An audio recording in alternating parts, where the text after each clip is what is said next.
So surprise, surprise, a new poll shows that we Yanks have almost no faith in government, and only 1 in 20 say our government is okay. That one person is, in scientific terms, a moron. He may be hosting at MSNBC. Cheap shot. So how can big government thrive when we've seen all the messes it leaves? Detroit, D.C., Oakland, Stockton, Harrisburg, Cleveland, Baltimore, on and on. Progressivism brings poverty. Yet, as it necrotizes all it invades, we still let it infest New York City. How come? Well, if you want to sell something bad, you got to change its name. Wealth redistribution is called fairness. Strangulation becomes regulation. Taxes revenue. Carter can then become Obama, and Marion Barry is re-gifted as de Blasio. Mm-hmm. Left-wing success is in reinventing failure by disguising disaster. I call it hex change surgery. So now we have the same old crew salivating over the Big Apple in New York City. There, Giuliani and Bloomberg built a bionic magnet for business while slashing crime and saving thousands of minority lives. It was an amazing feat. So what do we hear this inauguration day? A chaplain for the sanitation department, they have one, calling the city a plantation while Hillary looks on, smiling. And so the same old canards return about the ignored poor and the greedy rich. As we remember the dead cities, the test subjects who died in their left-wing labs, we let another Dr. Frankenstein, disguised as Dr. Welby, get his hands on our healthiest patient. And when this apple rots, they'll once again call it progress and move on to another victim. Well, Happy New Year. Yes, yes. I was gone for a week. Nice to have you back, Greg. Yeah, it's so uplifting. But Bob, come on. I don't know, did you watch any of the inauguration? I did. All right. I watched the de Blasio inauguration? Yeah. No, I was still thawing out from New Year's Eve. I heard. By the way, Bob did a great job with you and had to walk home at 5 a.m. That's correct. Because there was nobody to pick you up. You couldn't get a cab. No, that's right. Well, And that you paid shows what $4 happens when you're a liberal. Nobody gets what happens when de Blasio takes over. Yeah, see? The first day. Day one. First guy heard is you. Yeah. The rich. I thought it wasn't it an Liberals. NYPD cop that recognized you, though, and let you through the crowd? they were very helpful. The police were very helpful. And Kimberly did a terrific job. And it was, believe me when I tell you, it was complicated. But anyway, I would say, to dump all over government. It's funny about government. Nobody likes government unless they need it. That's unless they point. use it. And if you ask people who are farmers if they, want the agricultural subsidies, they'll say yes. If you ask senior citizens, they want their Social Security, they'll say yes. But if they ask them about government, look, in the face of all the stuff you've been hearing, of course you're going to be negative about it. But the last time they were positive about government was 50 years ago. But let me ask Kimberly, because there was somebody there that was applauding de Blasio, Mr. Newsom. De Blasio is vowing to bring progressive vision to New York City. Can you tell me where in New York City there is no progressivism, isn't it? Well, that's a problem, and this is why I was so disappointed when I watched all of this inauguration today, because I found it to just be very negative, not even acknowledging the tremendous accomplishments and the progressiveness in New York City. I mean, it was just so, and you saw Bloomberg sitting in the front, and the look on his face said it all, because they ran him into the ground, they ran New York City, the people that live here, everything was just like garbage. You're not good enough, you don't do anything, this is a plantation. My God, if they think New York City is like that, what must they think of the rest of the country? Mm-hmm. You brought that up when we were in the green room, though. Just what they said in front of Bloomberg was so bashing here you have a mayor who worked for $12. Yeah. That's what he earned from the city, the taxpayers over 8 years. He got $12 or 12 years, was it? Well, he's a multi-billionaire. Right, but this is a guy who gave. He did all these great things for New York City. Yeah, we make fun of the big gulp ban and some of the lifestyle things that he tried. We're allowed to rip him. But the crime rate stayed down. Yeah. And there wasn't a terrorist attack. And you actually have, after the major recession, the financial shock, businesses coming back into the city, and the stock market just ends with its best year. And partly, I think that is business climate that he helped to create. And then you have just prepared speeches that insult him while he's sitting there. There's just no grace. Really inappropriate. There's no manners. Yeah, it was funny. And he paid for their house that they're going to live in now. Basically, he out of his own pocket, he remodeled the mayor's mansion. They're moving. He didn't ever live in it, and they're going to move in and enjoy it. Guess that's not bad, that was nice, right? Except that's chump Why don't they change live in his their own pocket. house then if it's too grandiose? Eric, I don't want to be too gloomy about this. I mean, look, he appointed Bratton, which is a good move.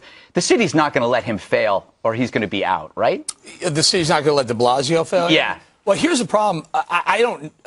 Clearly, it's a very liberal city, but the problem is it's a test case for every other liberal mayor in the country who wants to see how it works. See how if you really push the progressive socialism farther and farther left, see if the city embraces it, see if businesses leave. Really, we've made fun of Bloomberg over the years pretty harshly on this show elsewhere, but only for his social issues, only for his goofiness with big gulps and bans on salt and cigarettes and things like that, but not for his business climate, not for what he did for the economy. Dana points out, makes a very good point, that businesses felt comfortable coming back to New York after 9/11 because Bloomberg made it a business-friendly environment. De Blasio is not that guy. De Blasio is the opposite of that. De Blasio is the guy who's going to raise the taxes, and businesses right now, especially Wall Street, is going to go, what do you mean you're going to raise it even more? You're going to raise we're already paying 4.5%. City tax alone, you jack that up even more and put a corporate tax on. No one wants to buy businesses here. will flee. Yeah, where are they going to flee to? They're going to flee to Florida. to Texas. Florida, North New Dakota. Jersey, They're going to flee to Texas. Fort Lee, New Jersey, right across the river. And they have flee tax to increases, Hoboken, right? New Jersey, And they right have over there, tax right? increases. Well, if they're going to increase taxes, they're going to find a place that doesn't increase taxes. There's one thing about revenue, which is that in order to do what you need to do to make a government work, you need revenue. And if rich people have to pay revenue, screw them. They ought to pay it. But you know what? You're going to run out of rich people.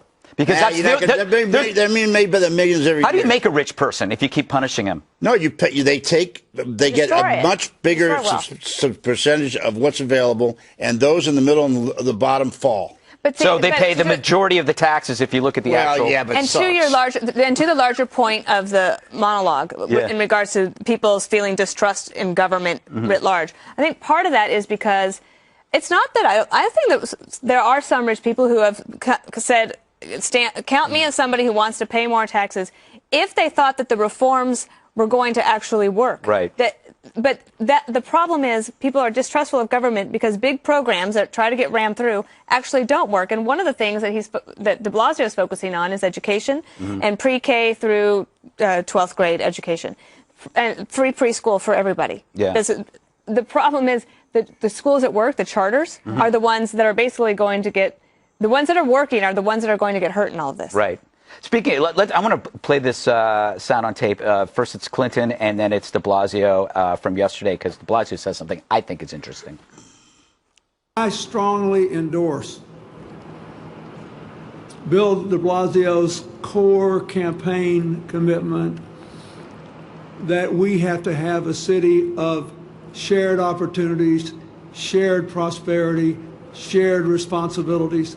We are called to put an end to economic and social inequalities that threaten to unravel the city we love.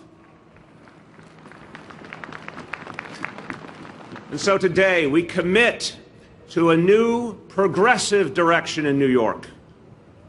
And that same progressive impulse has written our city's history. Okay, God, I'm sorry. Almost swore. It's like 1980 or something. He's saying he's talking about social inequality threatening to unravel the city we love. Is he talking about New York City? I don't know what he's talking about. Like another planet, not here, somewhere else in the solar system. That's why it just didn't make any sense. I felt like I was trapped in some kind of bizarre time machine. I'm like, what is this guy talking about? Does he even know anything about New York City or all the accomplishments? This is the place where everybody wants to come and live. Until now, they're going to. What does he mean by social? The financial inequality. Okay, I can wrap my head around that. But the social inequality in New York City? Yeah.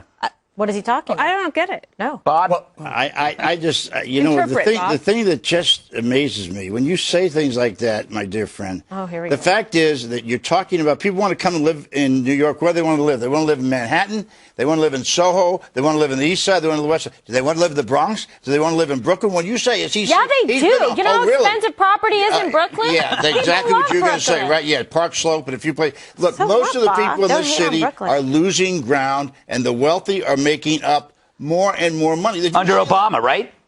Yeah, sure. Okay, I'm glad we clarified. Have you seen the amount of money, the obscene amount of money that Wall Street has been bonusing their people? You can keep saying that, but that's Occupy Wall Street again, Eric. Yeah, go ahead, trash Wall Street. Have Wall Street go somewhere else. Have Wall Street leave the city. You know what's going to happen? The place will be broke. This will be a dust town. There'll be tumbleweed going up and down 6th Avenue. You think Wall Street's going to leave? No.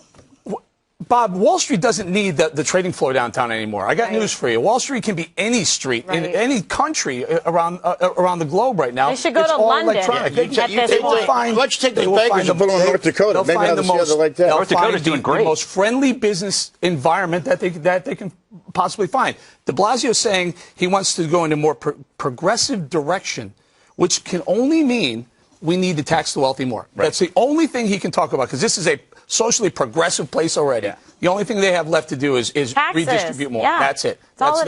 That's your heads up to all you corporate out there, CEOs who are wondering, stay or go. Do you feel comfortable with the fact that people at the upper end level of this city are making 150 times more than everybody else is? Again, let's do it again. Rising tide raises all boats. The problem is the other boats haven't risen. The yachts have. What do you mean? The yachts are doing great. So everyone's entitled to make the same amount of money as a CFO? No, not the same amount of money, but they ought to be able to share in some of this. They pay roughly half of all taxes. I think more. Yeah, I think the upper top 5 like or 4 or 5 7%. And what percentage of the income do they take? What's the difference? What's the difference? No difference at all. Don't say they pay over half of it, but they make about 75% of the profit. You should be thrilled that someone's making $1 billion on Wall Street. He's paying $500 million in taxes. I am thrilled. I just think you could pay probably $700 million. We'd be fine. Oh, really? Like, we'd be fine. But, like, what's really going to change if they get more money? I think that's my point of, like, the people's distrust of government. That's the what part is of it actually right. going to change? Do you believe that what he's going to do with education is going to work? So far, what's happened with education reforms in this country has not worked. Mm-hmm. So the question is preschool has proven to be, in certain areas, has proven to be very successful. Here in this city, it is not. Can he do something about that? I just wouldn't prejudge the guy.